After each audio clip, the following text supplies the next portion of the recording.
బొడ్రే పండుగ ముందర పెట్టుకున్నాం. బాధ్యతగా నేను ఉంటే నేను ఎక్కడన్నా ₹4 దేయగలుగుతా, నేను ఎక్కడన్నా పెట్టుబడి పెట్టించి లేకుండా మీ అందరితో కలిసి ఆ 2 పనులు చేసిన తర్వాతనే మీ ఎంపీటీసీ ఎన్నికల మీ దగ్గరికి వస్తానని ప్రామిస్ చేస్తున్నా. నన్ను నమ్మండి. నా వెంట వీళ్ళు మీరు ఏం చెప్పినా పని చేసి పెడతారో నేను కూడా వాళ్ళకి అండదండగా ఉంటా.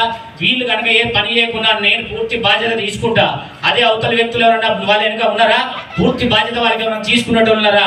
మీరు కనుక ఓటేసిన తర్వాత 5 ఏళ్ళు మిమ్మల్ని బోస పెడతారు. దయచేసి అర్థం చేసుకోండి.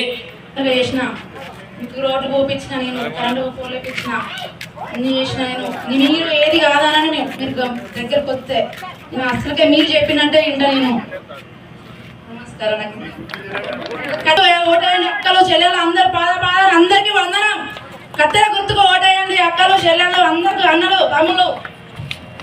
ఈరోజు మీ ముందు మీ ఆశీర్వాదం కొరకు నిలబడిన సోదరి గబ్బెట రోజా గారు, సోదరులు దేవేందర్ రెడ్డి గారు, వెంకటరెడ్డి గారు, ఇతర గ్రామ పెద్దలకు, కుల సంఘాలకు, మహిళా సంఘాలకు, యువజన సంఘాలకు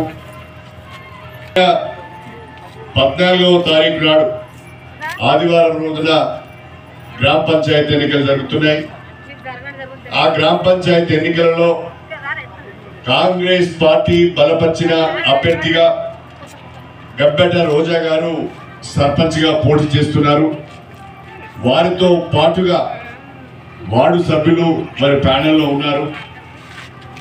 ఈ గ్రామ అభివృద్ధిని దృష్టిలో పెట్టుకొని 14వ తారీఖు నాడు జరిగే ఎన్నికలలో మన రోజాను కత్తెర గుర్తుకు ఓటేసి అత్యధికమైన మెజార్టీతో గెలిపించాలని విజ్ఞప్తి చేయడానికి మీ అందరికీ చేతులెత్తి నమస్కారం చేసి ప్రార్థించడానికి ఈరోజు నేను మీ గ్రామానికి వచ్చాను.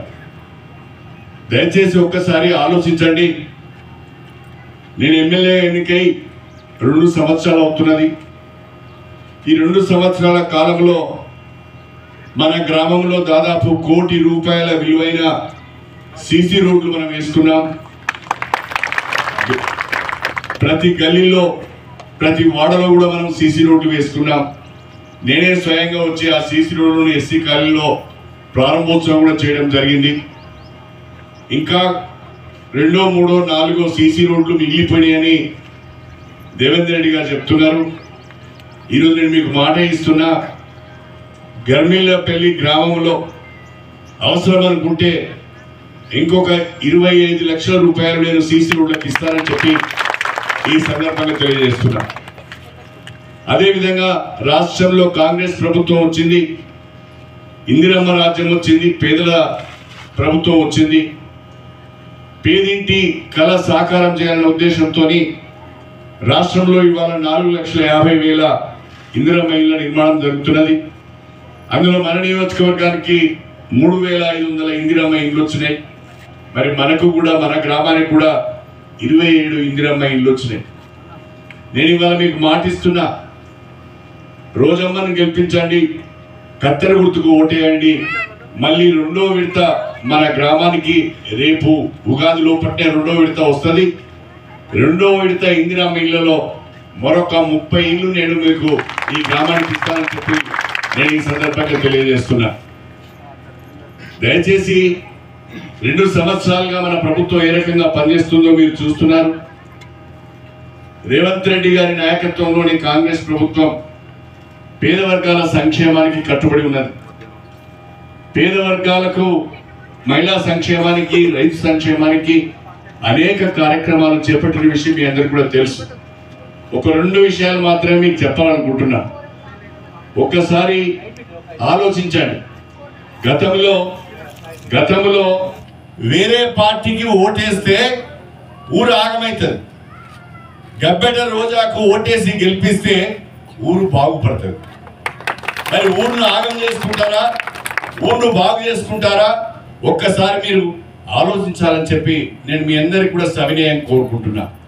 జరగాలన్నా అది ప్రస్తుతం ఉన్న ప్రభుత్వంతో, ప్రస్తుతం ఉన్న ఎమ్మెల్యేతో మాత్రమే అది సాధ్యమవుతుందనే విషయాన్ని దయచేసి మీ అందరికి గుర్తు చేస్తున్నా. ఇవాళ మన సోదరి గబ్బెట రోజా గారి కత్తెర గుర్తుకే మీరు ఓటేసి గెలిపిస్తే, మన రోజా గారి కత్తెర గుర్తుకే మీరు ఓటేసి గెలిపిస్తే ఆ అమ్మాయితో కలిసి ఒక్క నిమిషం అయిపోయింది. ఆ అమ్మాయితో కలిసి రోజాతో కలిసి నేను ఈ గ్రామాభివృద్ధిలో పాల్పంచుకుంటా.